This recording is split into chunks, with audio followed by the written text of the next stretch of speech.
মনে পড়ে আলিফ লাইলার কথা, টিভির সামনে হাজির হয়ে বসে যাওয়া এবং লোডশেডিং এ মুখ ভার করে বসে থাকা আমরাই হয়তো শেষ জেনারেশন। সাদা কালো বলে একটা টিভি ছিল, তা হয়তো আগামী প্রজন্ম জানবেই না কখনো। মারা গেছেন আয়ুব বাচ্চু। মাইকেল জ্যাকসনও অনেকদিন হলো পৃথিবীতে নেই। আর কোন নতুন ফানি ভিডিও বানাবেন না মিস্টার বিন। নতুন প্রজন্ম হয়তো জানবেই না, কথা না শুনেও প্রাণ খুলে হাসা যায়। শুক্রবার মানেই বাংলা সিনেমা দেখার কথা মনে পড়লে এখন হাস্যকর লাগতেই পারে অনেকের কাছে। একটি মাত্র টিভি, আর সেই টিভি দেখতে ঘর ভর্তি মানুষ। সবাই মিলেও যে একটা সিনেমা দেখা যায় তা হয়তো বুঝবেই না নতুন প্রজন্ম। হয়তো মিনা মিঠুও বড় হয়ে গেছে এতদিনে। দারুণ দারুণ গল্পে তাদের প্রতিবাদী কণ্ঠ এখন আর দেখা যায় না টিভির পর্দায়। সিসিমপুরের কথা কজনই বা জানে। এই প্রজন্মের চায়ের দোকানে একগাদা মানুষ, নদীতে দল বেঁধে গোসল, কিছুই পাবে না। ভাই বোন এখন যে যার মতো থাকে। আনন্দ কিংবা মারামারি কোনোটাই এখন আর আগের মতো হয় না। মায়ের চুলার পাশে বসে পিঠা খাওয়া এখন আর হয় না। দল বেঁধে চড়ুই ভাতের আয়োজনে কলা পাতা দিয়ে দোকান বানানো কিংবা নারকেল পাতা দিয়েও যে চশমা ঘড়ি বানানো যায়, এখনকার প্রজন্ম এসব জানেই না।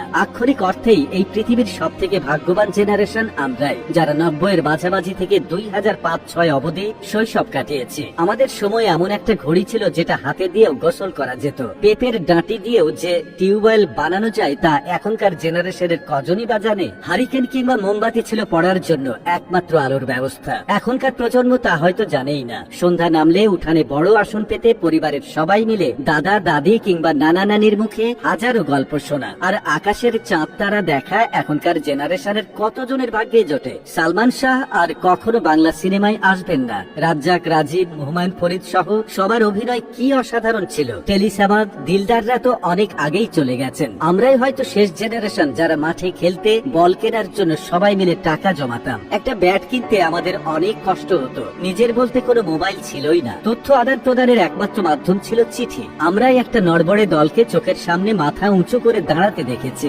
সাকিব আল হাসান, তামিম ইকবাল, রুবেল, মাশরাফিকে দেখেছি দেশের জন্য কাঁদতে, ভাঙা হাতে লড়াই করতে। জেমস, আয়ুব বাচ্চু শিরোনামহীন মাইলসের সবচেয়ে ভালো গানের সাক্ষী আমরাই। আসিফের ও প্রিয়া গান, জেমসের রাতের তারা, বাবা কতদিন দেখিনি তোমায়, কিংবা আয়ুব বাচ্চুর আমি কষ্ট পেতে ভালোবাসি, দুর্দান্ত সব জনপ্রিয় গানের সাক্ষী এই আমরাই। খুব সহজলভ্য ইন্টারনেট পেয়েছি আমরা, গুগল, ইউটিউব, ফেসবুক সব পেয়েছি। তবে মাসুদরা নাকি আগের মতোই লেখা হয়। কতদিন নদীতে নৌকা ভাসানো হয় না। অনেক স্মৃতি আছে আমাদের। আবেগে ভেসে যাওয়ার গল্প, আবেগে ভেসে যাওয়ার মতো গল্প আছে। বাবাকে জমের মতো ভয় পাওয়া শেষ জেনারেশনও হয়তো আমরাই। তো বন্ধুরা, মনে পড়েছে কি আপনাদের সেই 90-এর জেনারেশন? সেটা আমাদের কমেন্ট করে জানিয়ে দিন। এতক্ষণ সাথে থাকার জন্য ধন্যবাদ।